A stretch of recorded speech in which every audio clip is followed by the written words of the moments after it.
Bugun videomizda 2026 yilgi Chevrolet Monza modeli haqida batafsil gaplashamiz.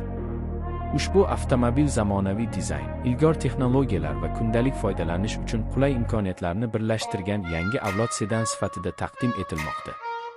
Chevrolet Monza uzoq yillardan beri ishonchlilik va tejamkorlik bilan tanilgan bo'lib, 2026 yilgi talqini bu an'analarni yanada yuqori bosqichga olib chiqishni maqsad qilgan.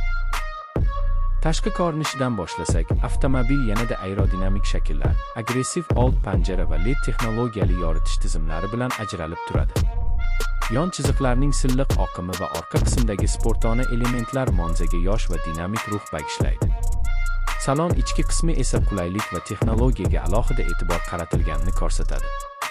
Keng va ergonomik o'rindiqlar uzoq safarlarda ham charchoqni kamaytiradi. Old panelda katta sensorli displey joylashgan bo'lib, u multimedia, navigatsiya va avtomobil sozlamalarni boshqarishni osonlashtiradi.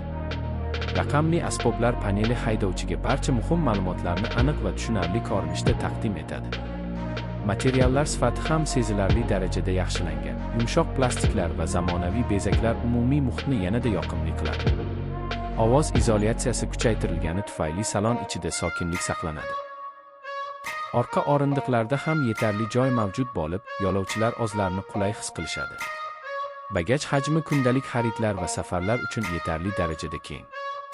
Texnik ko'rsatkichlarga to'xtalsak, 2026 Chevrolet Monza bir nechta dvigatel variantlari bilan taklif etilishi kutilmoqda.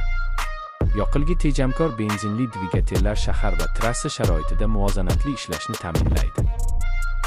Ayrim bozorlarda yengil gibrid texnologiyali versiyalar ham mavjud bo'lishi mumkin. Bu esa yonilg'i sarfini yanada kamaytirishga xizmat qiladi. Avtomatik va mexanik uzatmalar qutisi variantlari haydovchining didiga qarab tanlash imkonini beradi.